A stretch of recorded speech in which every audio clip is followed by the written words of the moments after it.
I always thought a low-fat diet was the way to go. Saturated fat was always the enemy because it raises your cholesterol. And then there was a big war on this, good old salt, because it raises your blood pressure. But now it seems something that's been innocently lurking in our cupboards for centuries is the new public enemy #1. It's sugar. And you know what? I don't really know why, so I'm going to go and find out. I'm Fiona Phillips, and like most of us, I love my sweet treats. But I want to discover the latest science about what sugar is really doing to us. This is part of the brain that reacts when you have sugary foods and sugary drinks. And why you might be eating far more than you think. Oh, that is a lot of sugar. I'll be uncovering how you can spot the sugar in foods you'd think were sugar-free. Nearly 9.5 teaspoons. 20 teaspoons! How clever cookery can get sweet results without adding sugar. Oh, it's really delicious. And revealing the sugars that even doctors say you can enjoy guilt-free. You do like oranges? I do, yes.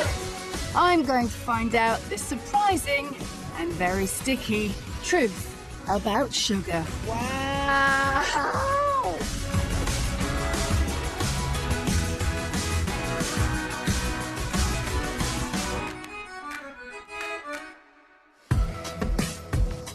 We Brits love our sugar. It's one of life's great pleasures. And we're getting through over 1 million tonnes a year. That's 15 teaspoons each a day. There's no getting away from it. That's more than we should be eating. I'm meeting up with 4 rather brave volunteers in Newcastle. I'm going to start by showing them how much sugar each of them is getting through every week. Got a table each. See if you can pick your table out. You already have. Yeah. That's me.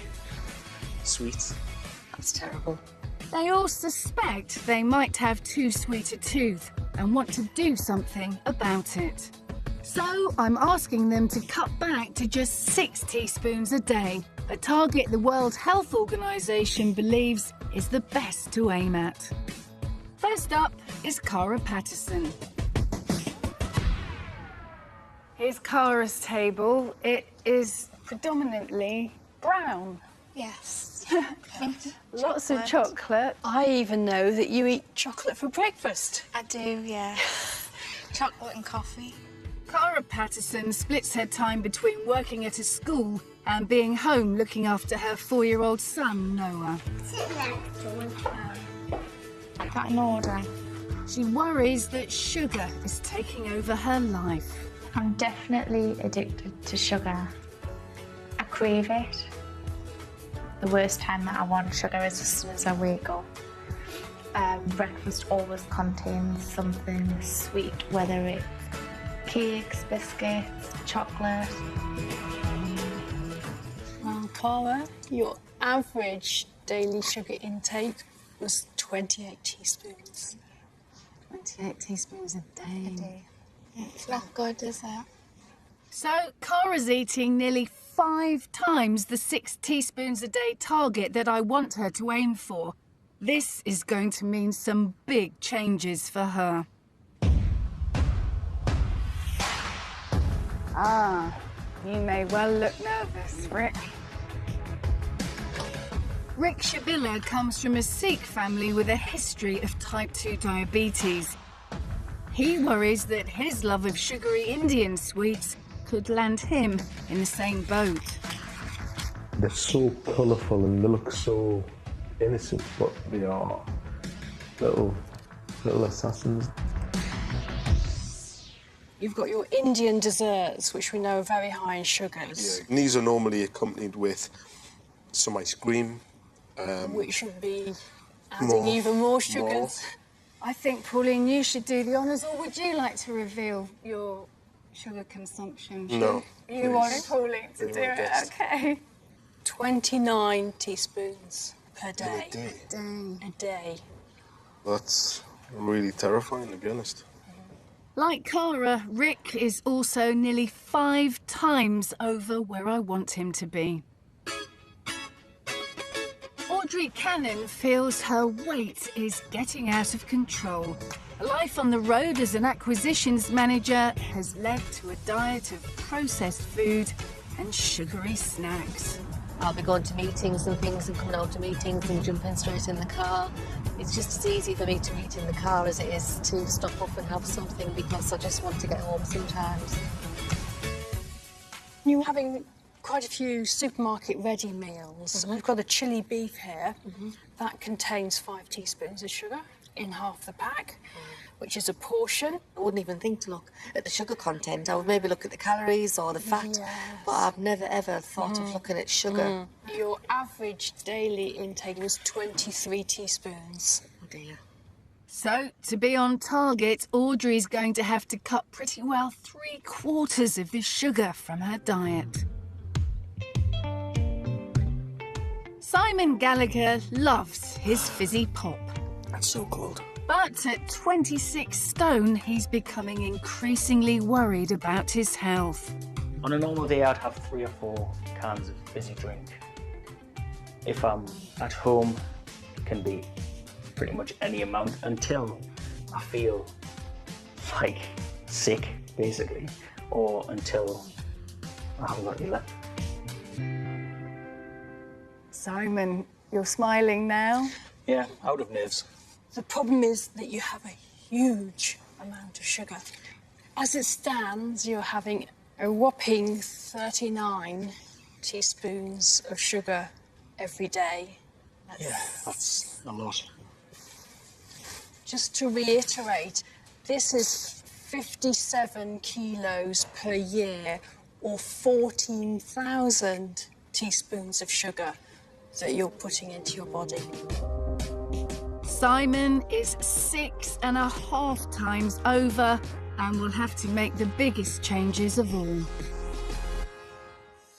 Although current guidelines suggest we should aim at less than 12 teaspoons of sugar a day, the World Health Organization thinks if we can reduce this to 6, it would have even bigger health benefits. It's going to be a tough target for my volunteers, but I'm hoping the more I can learn about sugar, the more I can help them cut back. The sugars we need to be looking out for are known as free sugars. These include the sugars found in honey, syrups, and fruit juices. But the main culprit is refined sugar we add to food. But what does refining sugar actually involve? And why does it make it a potential health problem? Biologist Dr. Marty Jobson is going to help me find out. This is one piece of sugarcane. I've cut it in half. Beautiful looking thing. So it's a huge grass that grows down in the tropics, and this stuff is packed full of sugar. And the way we get it out is the first thing we have to do is we need to break it down a bit. So here, look, have a mallet. And what I want you to do is just sort of, we can anywhere you want. Start at that end, okay? That's it. Okay, I'll get a hand. I think you've enjoyed that far too much. I get I'll it. take that away. And all my calories off too. Now, what I'm going to do is I'm going to give you this bowl. You need to go around there and catch the juice as it comes out of the mango. Here we go. Easier said than done, Marty. There's some spluttering out. All sugars are natural and come from plants. You're all right there. Yeah, this is, Sugar cane and sugar beet are used in sugar production as they have particularly high concentrations. All this refining is designed to make that concentration even higher. I've safely delivered of some sugary juice down here. okay.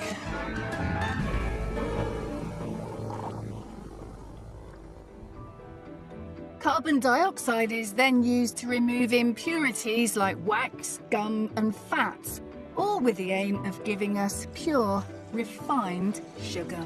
That's it. And now we just have to boil it down. So what we have now is a thick syrup. We leave that to cool and the sugar will start to crystallise out. And what you'll end up with is this, which is what I made earlier, which is Refined sugar. refined sugar. There's a lot of treacle there as well, Yeah. but that is incredibly sweet. However, there's not that much of it, is there? Considering it came from all of this bulk here and all the effort it took to get it out. Yes, exactly. What we're going to throw away all of this roughage and fibre. So what you're left with here is essentially pure calories. So the refined sugar that we use at home has basically had all the fibre and roughage stripped away to become pure energy. And Marty wants to show me just how much energy there is in the 4 grams of sugar that make up a level teaspoon. I've taken a teaspoon, a level teaspoon, mind you, of icing sugar and put one in each of these tubes. We've got 2 teaspoons of sugar. You take those, put them on first.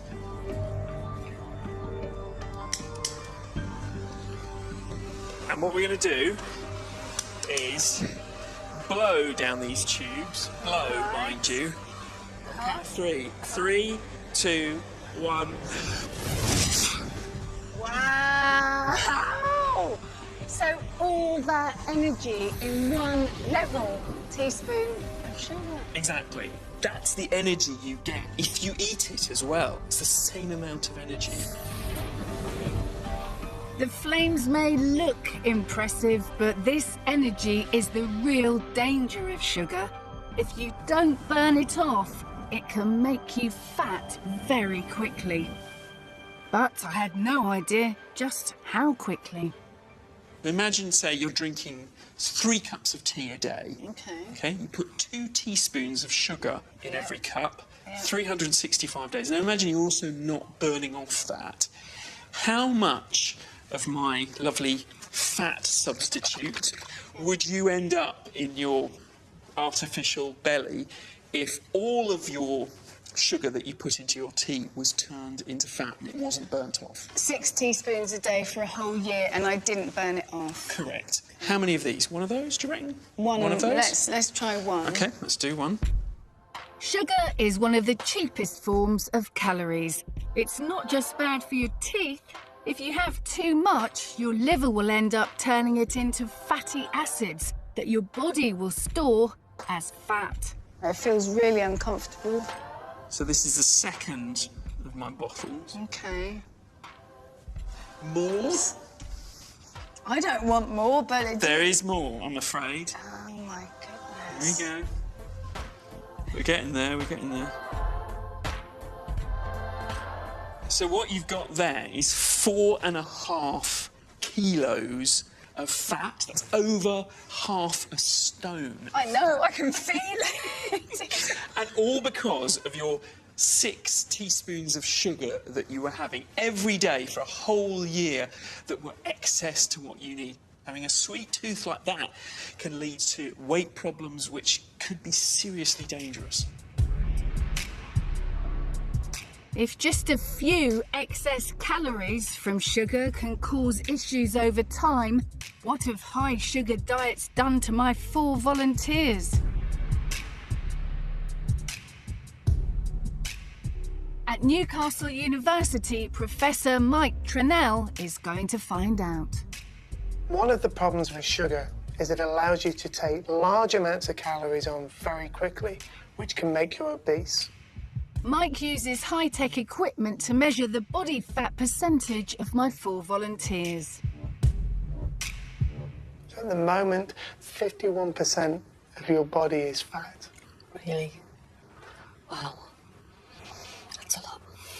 It's half of my body weight. All 4 have levels that are higher than they should be, and it's this body fat that can lead to health problems. Gaining weight can link to heart disease, diabetes, and other long-term conditions. further tests show that my volunteers are already in danger. The background of high sugar, high body fat is going to place more and more stress on your liver, on your muscles, but mainly on the pancreas. And over time, if you don't do something, you'll be having to take insulin through an injection, which is what happens with people when they have type 2 diabetes for a long period of time. And for Simon, excess fat has led to signs of a potentially fatal disease. Now, when your liver has too much food inside of it, it starts to have this long, silent scream, which is indicating to us that you have a condition called non-alcoholic fatty liver disease. And unless you do something, it's very likely that you're going to go on to develop type 2 diabetes. Then I'll do something. Sugar doesn't directly cause conditions like type 2 diabetes and liver disease, but because it's so energy-rich, along with other carbohydrates and fat, it is one of the things most likely to increase your body fat, and it's this fat that will do the damage. Time for my 4 volunteers to start cutting back. I'd like you to try and get down to 6 teaspoons of sugar a day, which for some of you, it's going to mean losing 80% of what you're consuming sugar-wise at the moment. It's a tough challenge. Do you think you can do it? Yes. That's very positive. Good. While they're finding out the reality of cutting back, I'm going to be looking at 3 of the main sources of refined sugar in their diets to see what they're up against. Sweet treats. For most of us, these are the biggest challenge. I want to uncover the science behind why we crave them. Savoury foods. Why is the food industry putting sugar in products that we'd assume were completely sugar-free? And what is it that fizzy drinks do to our appetite that means some scientists say they're the biggest problem of all? I can't think about anybody but sugar. Sugar, I can't think about anybody but you. We eat more biscuits than any other country in Europe, and sweet treats are where we Brits get most of our sugar from. I can't think about anybody else but you. Anybody else but you. So for our volunteers, these have to be the first things to go.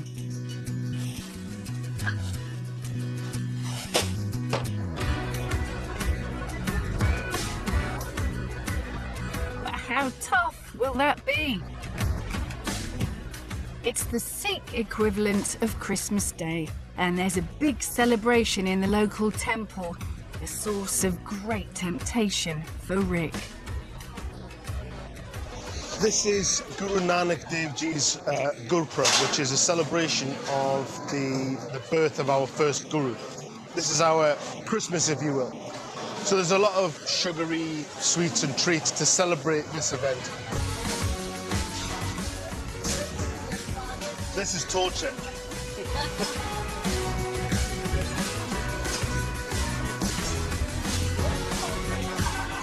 That's sugar written in pretty much pure sugar. Deep fried and then dipped with syrup. It doesn't get any better, but it also doesn't get any more cruel than that. But Rick is being a good boy. So far, he hasn't put anything sweet on his tray. But does that change the celebration? Like Christmas Day without the pudding? It is actually quite it's quite a big deal. It's been quite challenging. The guy's teasing me doesn't help.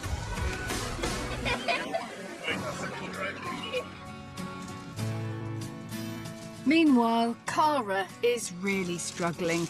Her husband Rob is refusing to dump the sweet treats.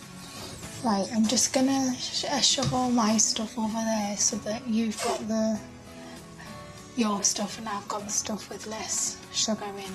So they're arranging their cupboards into his and hers. For someone who craves sugar, This is asking for trouble. But Cara is determined to fight temptation. She really wants to kick her sweet habit for the sake of her son, Noah.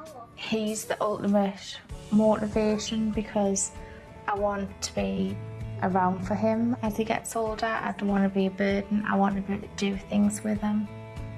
I don't want sugar to be haunting us in 20 years' time. But there's one thing that's holding Cara back. Cravings that she just can't beat. Did cave in last night, had one of Galaxy. No one knows. But why do some of us like Cara get really strong cravings for sugar? I'm taking her to Reading University to find out. Neuroscientists here have been studying what happens to the brain when you eat sugar. And to see what's going on in Cara's head, she's being put into an MRI scanner that monitors brain activity. Cara is given sugar in the form of a sweet drink, and changes in her brain are picked up by the scanner.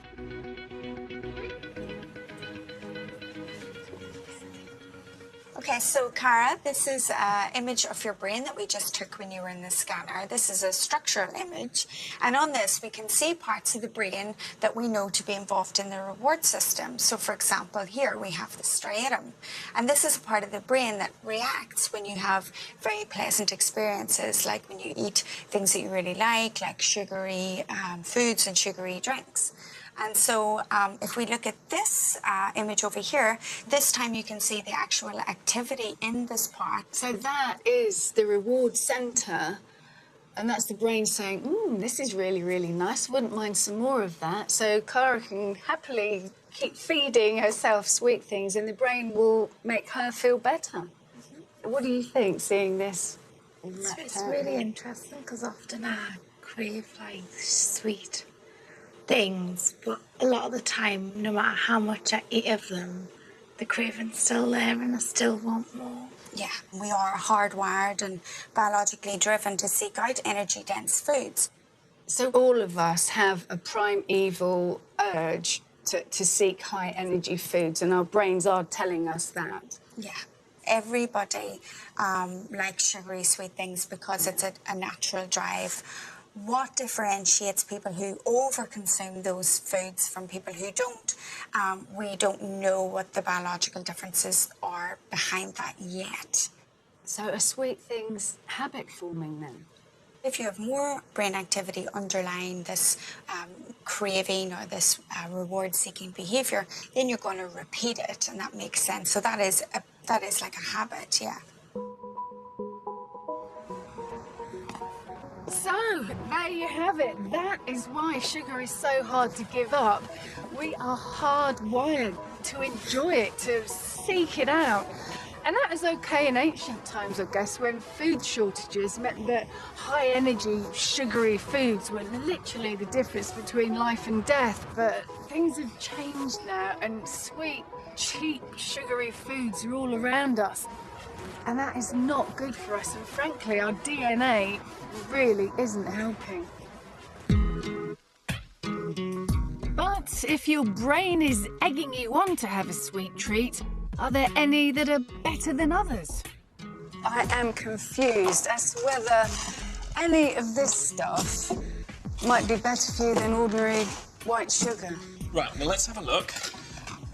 Here we go. You'll often hear that honey is good for you, that brown sugar is healthier than white, and that maple syrup is not part of the sugar debate. But what's the truth? So essentially, all of these are the same. They are all from natural sugars from plants, refined in different ways. So it doesn't make any difference which one you use. It's all just sugar. I did not know that. I thought that if I put a teaspoon of honey in my tea, it would be much better for me than a teaspoon of white sugar. Brown sugar simply has a bit of molasses in it and has roughly the same calories as white refined sugar. And a level teaspoon of honey in your tea will actually have more calories than a level teaspoon of sugar because it has more nutrients and is denser. So there's no getting away from it. None of these forms of sugar are particularly good for you. But there is some better news. One of the surprising truths about sugar is that if you do want a sweet treat, scientists say that fruit is the answer. That's because the naturally occurring sugar fruit contains comes with so much goodness, like vitamins, minerals and fibre, that it doesn't count towards your recommended daily allowance.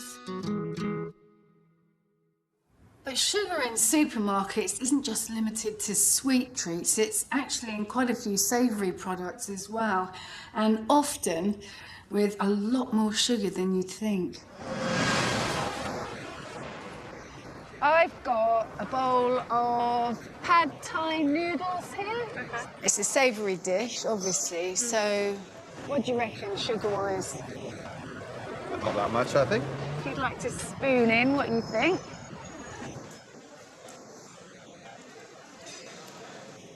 Two teaspoons of sugar in that dish. OK, you're a bit under there, because in fact there are... Oh, stop. Nearly 9.5 teaspoons of sugar. Has 9.5. Uh-huh. Oh, tea those things, hey! That's probably more than a dessert. It's not just ready meals that can have added sugar. What about one of the healthier, apparently savoury breakfast cereals? So, bran flakes, dry, not very appetising.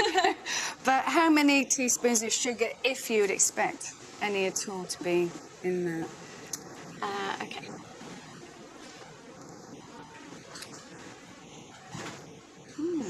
One teaspoon. Just the one. Yeah. Just the one, OK. Right, I can tell you that there are, in fact, 3 teaspoons. God. That's horrendous. Yeah. Because I have that because I think that's the healthier choice. And it doesn't end there. This pack of sweet and sour chicken with rice contains 12.5 teaspoons of sugar. And there's over 6 teaspoons of sugar in this can of baked beans. Ideally, that would be your entire sugar intake for one day. I'm really surprised how much sugar is in some of our supposedly savoury foods. I want to know why manufacturers are adding it. So I'm visiting an international research facility in Surrey where scientists are employed by manufacturers to help them create the perfect products. So what have we got here, Alice? I presume it's soup. It's tomato soup, and we've got 2 different recipes of tomato soup here. One's got no sugar in it, and just a little bit of sugar in the other. So I'd like you to taste them, see what you think. OK, right, so we'll start with this one, I think.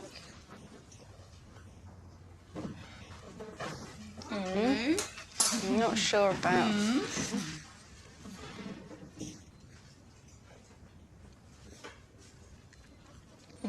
That one.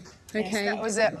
This Okay. was it. Okay. Well, that one's got a little bit of sugar in it, which I think is interesting because just a tiny amount can change the taste profile and actually make it taste a bit better sometimes. It actually tastes delicious, and it brings out the taste of the tomatoes to me. That's good. That's good. It's tomato soup.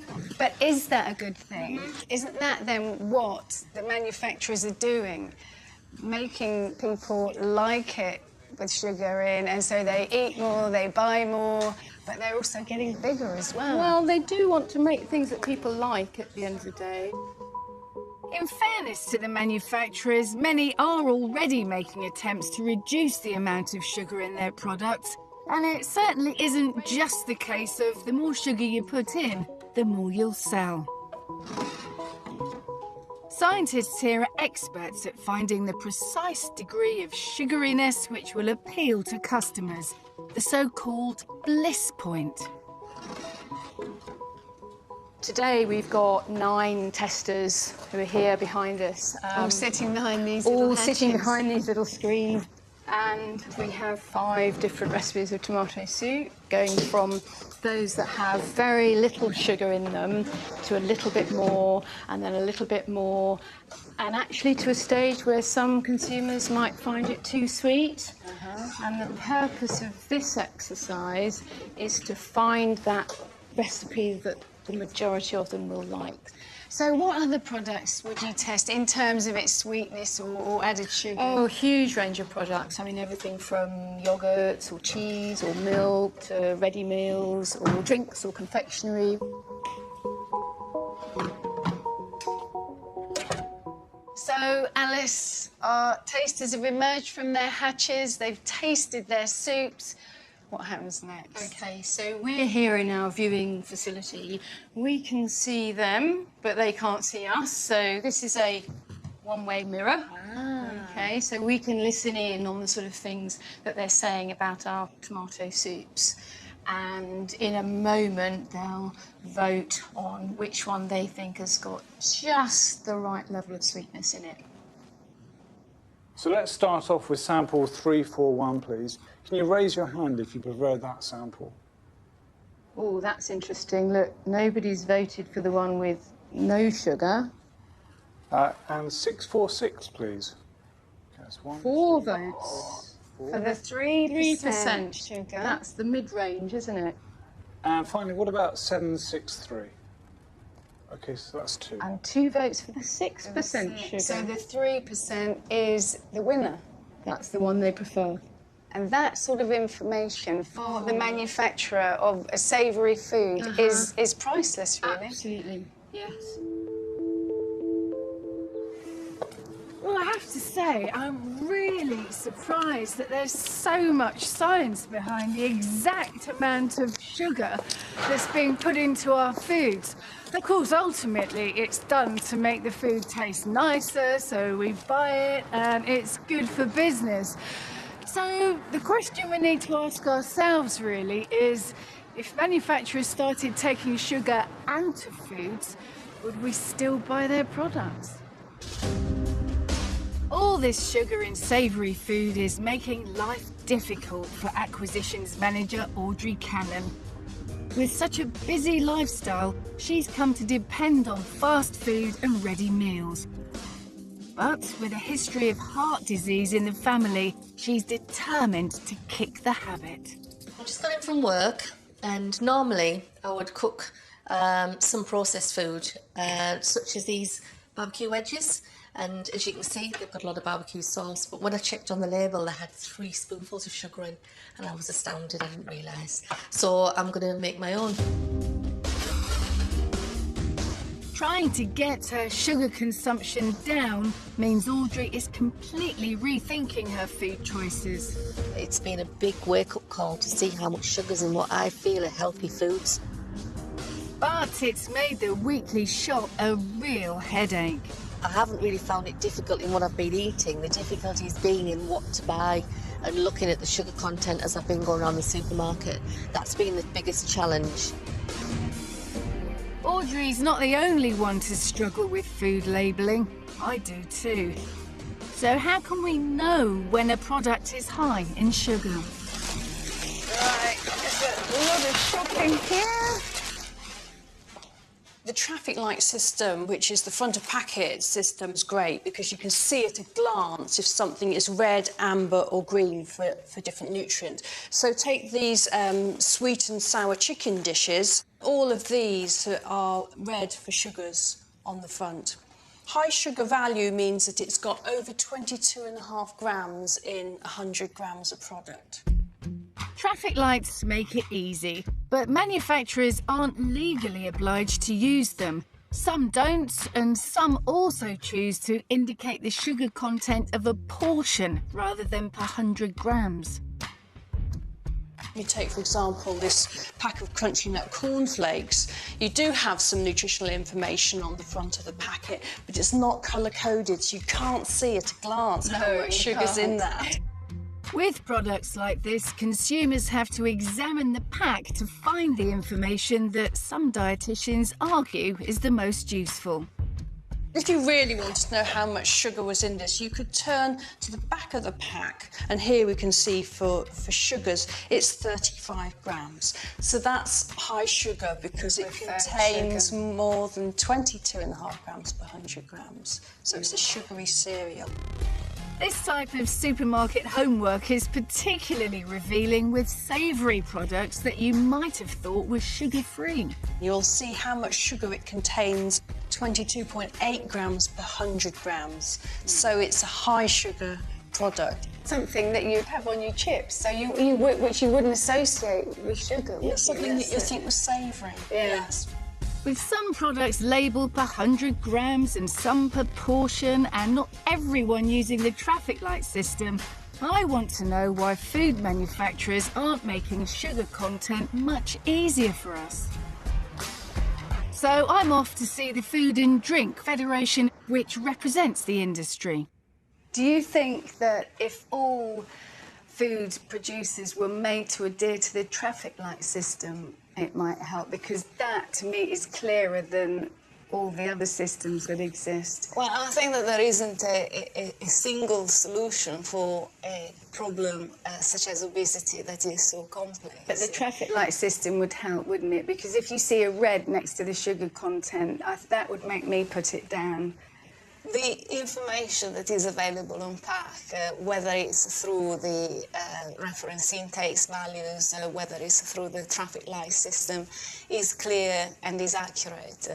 Do you not think it would be a whole lot clearer if the packets showed how many teaspoons of sugar? Then everyone would understand that. The reason for the amount of sugars to be labelled per 100 grams or per portion in grams is, again, in the Food Information to Consumers Regulation, where all nutrients are treated the same.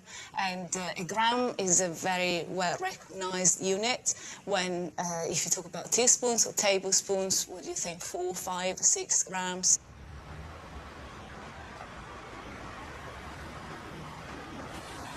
Wow. It very firmly seems as though all the regulation, all the information on the packets, most of which most of us can't make much sense of, is all there for a reason. It's to educate us, it's to make sure we make the right choices.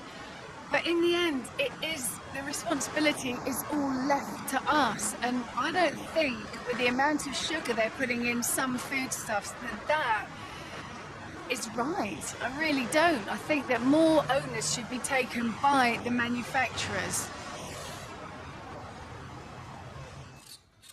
Added sugar in processed food means the best way ready meal aficionado Audrey can get her sugar intake down to just 6 teaspoons a day is to cook everything from scratch. But after a day on the road, it's a daunting prospect. The time's about 6:30 and I've just gone in from work and I've now got to think about what I'm going to have for tea.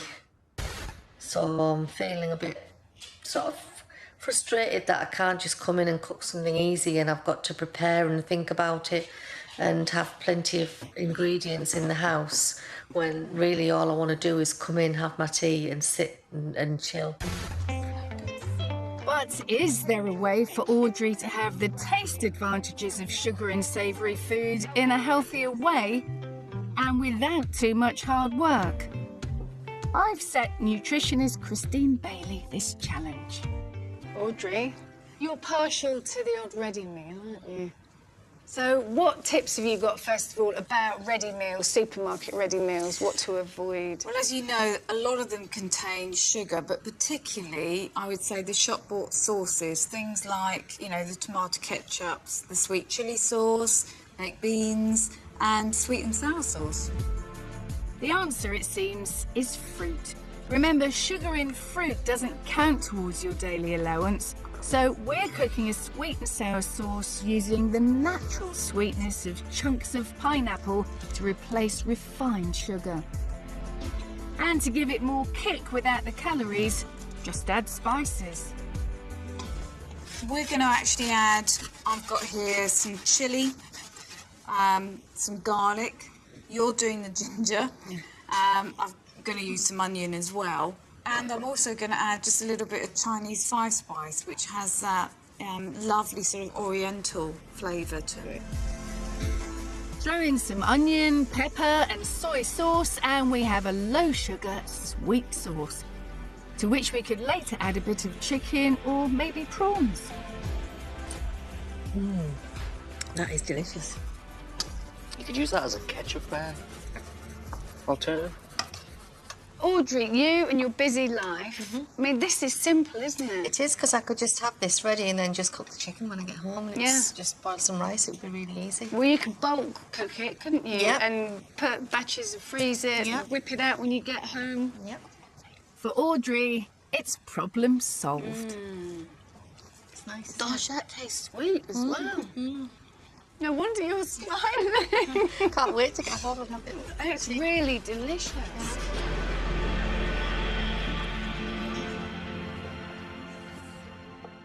There's another source of sugar, though, that many of us enjoy.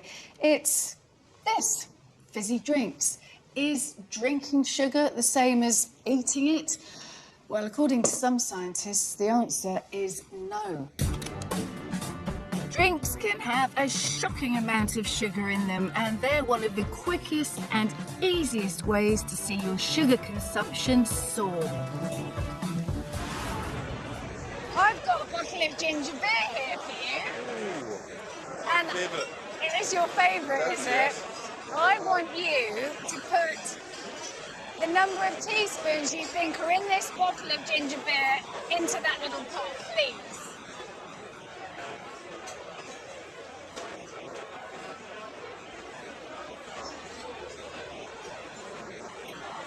That's 8 teaspoons. 8. That is a lot. I know, but... But it's nowhere near, actually. You're kidding. I have that every week. It's no laughing matter. You're kidding. I'm not kidding. 20 teaspoons in that bottle. No, don't pass that on me, please. Fantastic. That's not fantastic. And that's not all. This 1.5 litre bottle of strawberry flavoured water contains 18 teaspoons of sugar. This 750 millilitre bottle of elderflower sparkling water, 13 teaspoons. And this ½ litre bottle of sports drink, 15 teaspoons of sugar. Most orange juice doesn't have any added sugar, but it still counts towards your daily allowance. When you juice a fruit, you're getting most of the sugar without much of the fibre or bulk. So a glass of juice can be packed with far more sugar than you might think. But how aware are we of this? I would like you to ladle into my little bowl there the number of teaspoons of sugar you think might be in this drink. All right, well, definitely at least one. Okay. I want to say it's healthy because it's juice, but I know that there is sugar in juice. 2 teaspoons of sugar. 4.5, 5. Okay, 2. Well, I can tell you it is.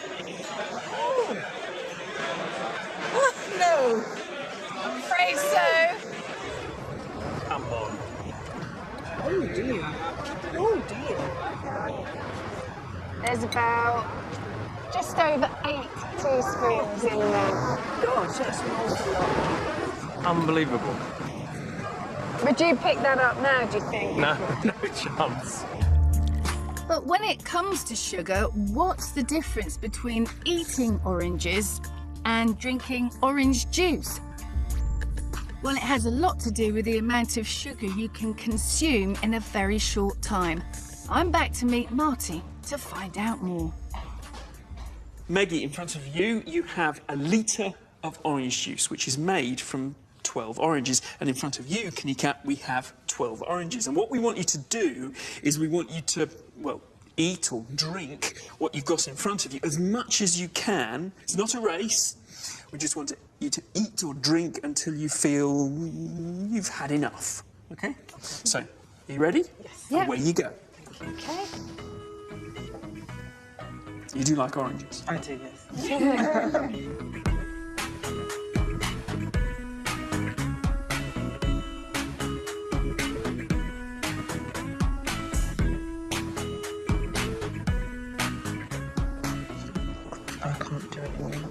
That's it. You're done. That's it, you're full. Yeah.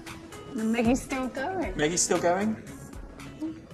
So, Maggie, you've drunk, what, 3/4 of a litre Yeah. of orange juice? And Kanika, you've had... 1.5. 1.5 oranges. So what does that mean? for What does both that girls? mean? What does that Yeah. actually mean? Right. Yeah.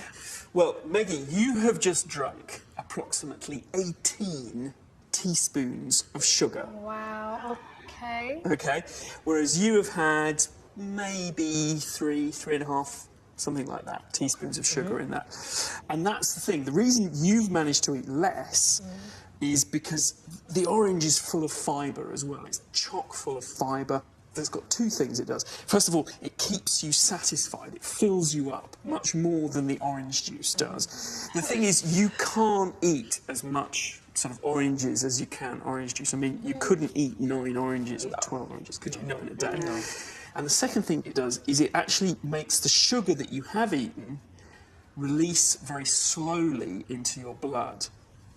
Okay, so there are benefits, despite the fact that fruit has got sugar in, there are benefits for eating fruit. Definitely. Fruit, it's full of fibre, vitamins, it's great for you.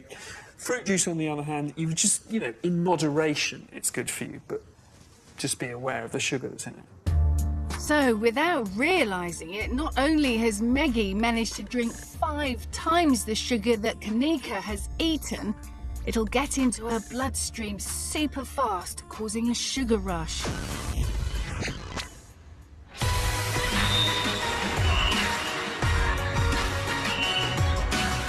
The Copper Box Arena in London's Olympic Park. 2 netball teams are helping us with a fascinating experiment which gets to the very heart of the truth about sugary drinks, their effect on appetite. Some drinks can have as many calories in them as a meal, but will these liquid sugar calories fill you up like eating food well? Dr. Jason Gill from the University of Glasgow Medical School is going to help you find out. So what's the experiment about, Jason? Okay, the experiment today is all about sugar in drinks. We've got 2 netball teams here. We're going to give one of them a drink with sugar after the game, and we're going to give the other group a sugar-free version of the same drink. And then we're going to give them an all-you-can-eat buffet and see how much food they choose to eat at that. Okay, so then I would guess that the team that's given the drink with sugar in would therefore eat the less food? That's what you'd think. We're going to see whether that's actually the case. So do they eat fewer calories because they've already consumed some calories in the drink beforehand? Okay. So we've got the red ones for the red team and the blue ones for the blue team. And all I want you to do is take a bottle and drink all of it before you leave the court. So if you'd like to help yourself... Help yourself. What the red team doesn't know is that they're guzzling sugary blackcurrant squash, which is packed full of calories. The blue team, equally unknowing, are drinking no calories at all. But will the red team, consuming all those extra calories through drink, eat less than the team that has had 0?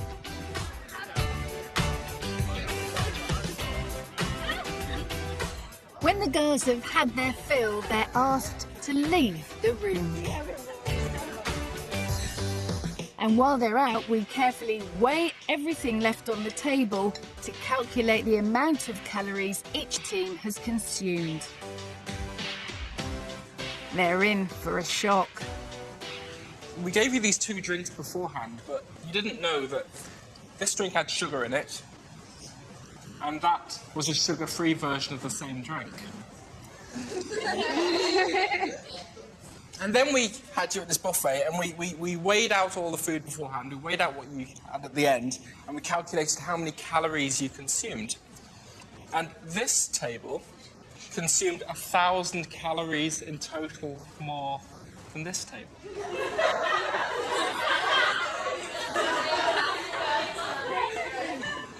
And that's entirely because of the sugar content in the drink. That's the difference. Yeah, the difference is the sugar in the drink. So what happens is when you drink the sugar in the drink, you consume the calories very easily. Your body doesn't really sense them very well, so they don't make you feel full. So when you go to eat, you don't eat any less food because the calories don't make you feel full from the drink you had beforehand. So what does that mean in terms of obesity? Well, we know that sugar-sweetened drinks are a big determinant of obesity. The fact that you're drinking lots of these drinks is one of the big things that's responsible for the fact that we're all getting fatter, particularly children.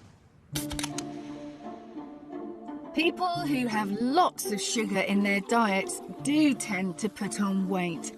And that's partly because the calories in sugary things, especially sugary drinks, aren't the best for making you feel full.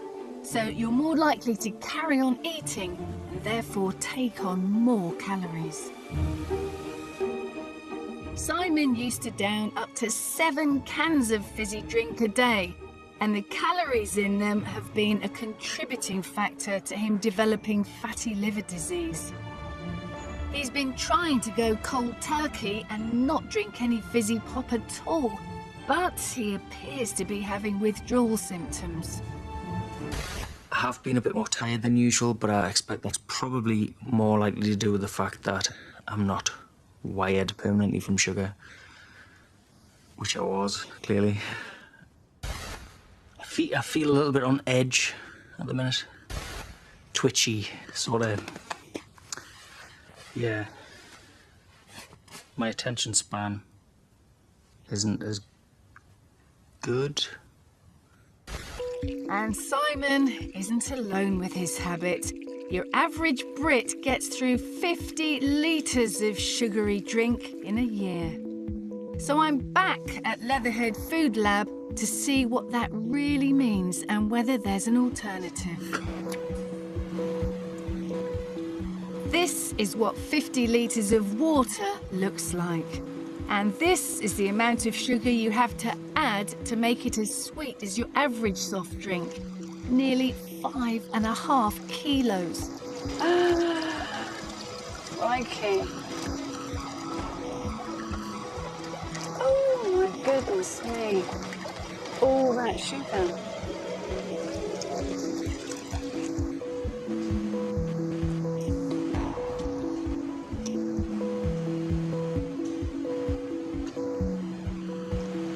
Yeah, that's sweet. Very sweet.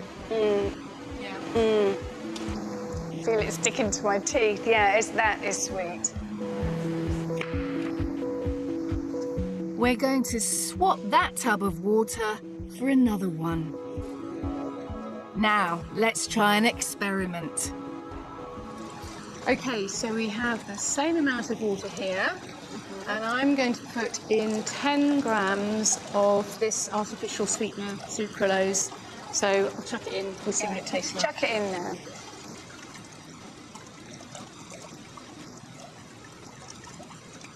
Okay. All of it's in. That's mixing up. Right, Alice, it's time for us to taste this strange concoction Thank now. you. That's yours. Right. Gosh, that's definitely as sweet as the sugar one. Yeah. And yet, all that sugar that went into the other one, 5.4 kilos and 10 grams of your artificial sweetener. 10 grams of the sucralose, that's because it's 500 times sweeter than the sugar that we used. But the only thing that would make alarm bells ring with a lot of people is it is an artificial sweetener. Along with artificial sweeteners comes all sorts of stories of links to ill health. Well, it is a sweetener, but all of the sweeteners are rigorously tested and they're very tightly regulated. They are tested and tested and tested, and it takes years to develop a sweetener for use in food. So we have to be very, very sure that they are safe to use in food before we'd be allowed to use them. Artificial sweeteners undergo meticulous testing by scientists, which is then reviewed by the European Food Safety Authority before they can be used in food and drink. And leading scientific groups like Cancer Research UK say there's strong evidence that they are safe for humans.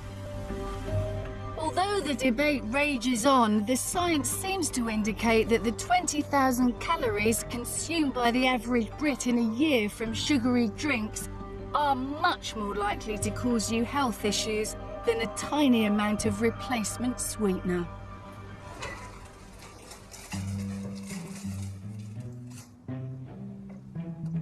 Our 4 volunteers are reaching the end of their low-sugar diet, and they're coming up with their own solutions.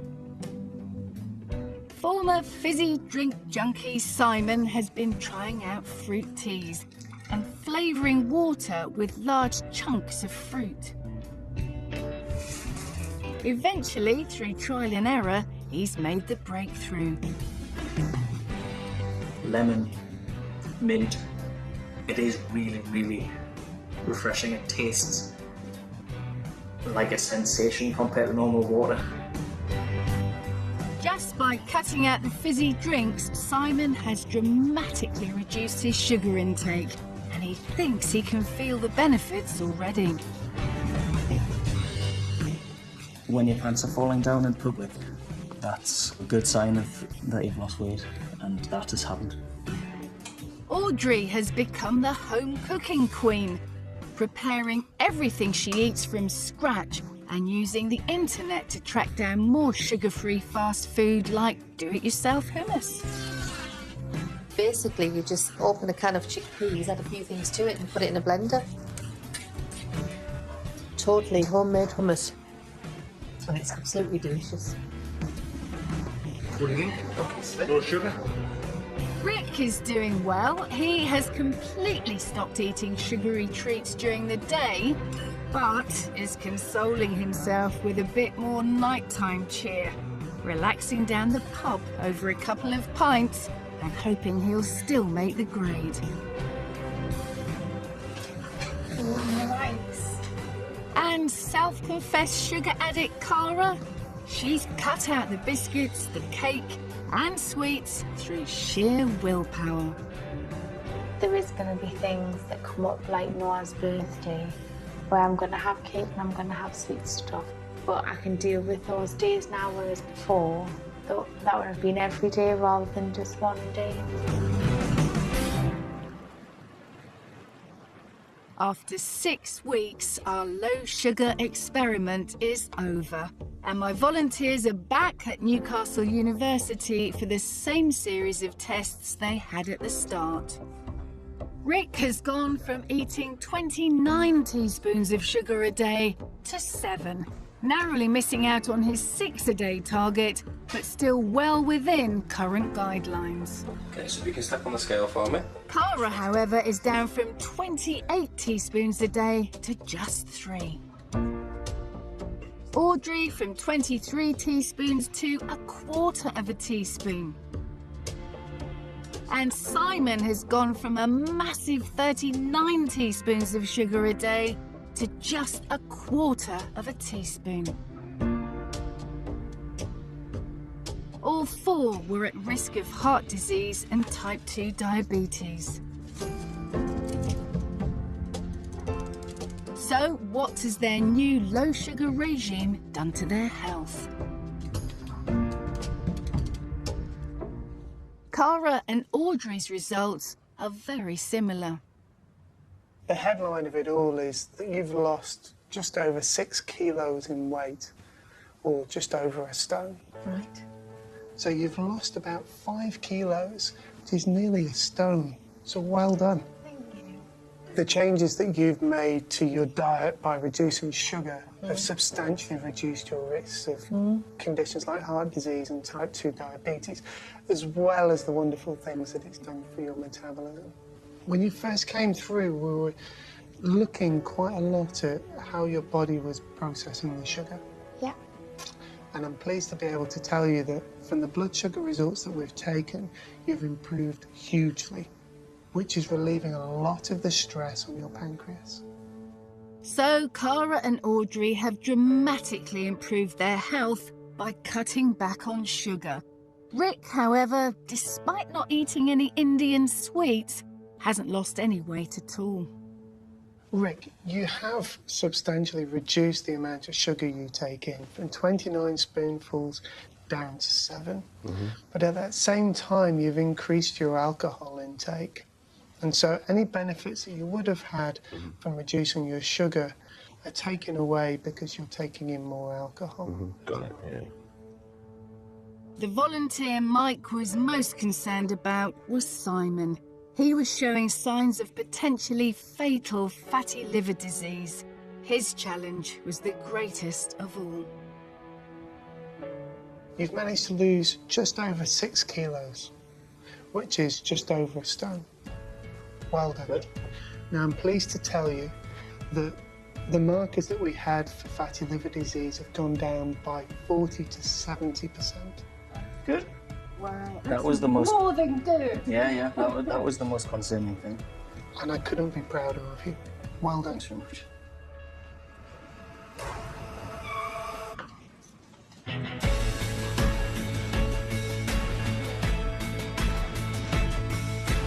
It's been a huge challenge. But for all 4 of our volunteers, it's just the start of a whole new lifestyle. I'm really proud of myself and I'm definitely going to continue with it. I feel now that I kind of sickened myself of sweet stuff. It seems bizarre, but it's like, isn't it worth risking my health for a bar of chocolate? Yes, you can socialise, you can be a Sikh, be Indian, be a Geordie, and cut out the sugar. You can, you just got to be a little bit more aware and not give in to the peer and social pressures that are there. Just something that I really need to do. Obviously, I have a long way to go, but because the first steps are the most difficult ones, I'm already moving that way, so I'll continue. If you were to come back and see me in a year's time, I would be half the man I am now. I've actually gone down 2 dress sizes. I don't mind going shopping and buying new clothes. I absolutely have no problem putting in the charity bag because I'm never going to wear them again because I'm never going to be like that again.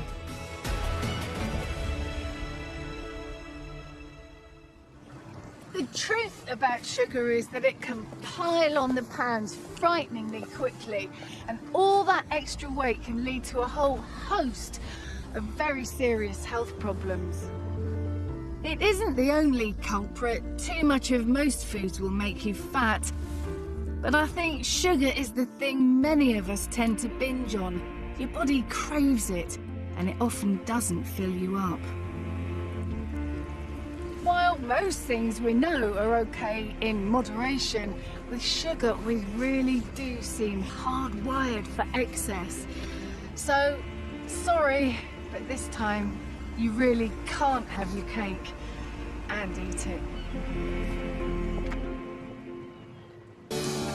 Next time, the surprising truth about calories. We'll reveal why the numbers on the packets are often wrong, and how you can cut calories without cutting out your favourite treats. I want a little sugar in my bowl. So more food for thought with all of that as the Truth About series continues next week at the same time here on BBC One. I could stand some loving.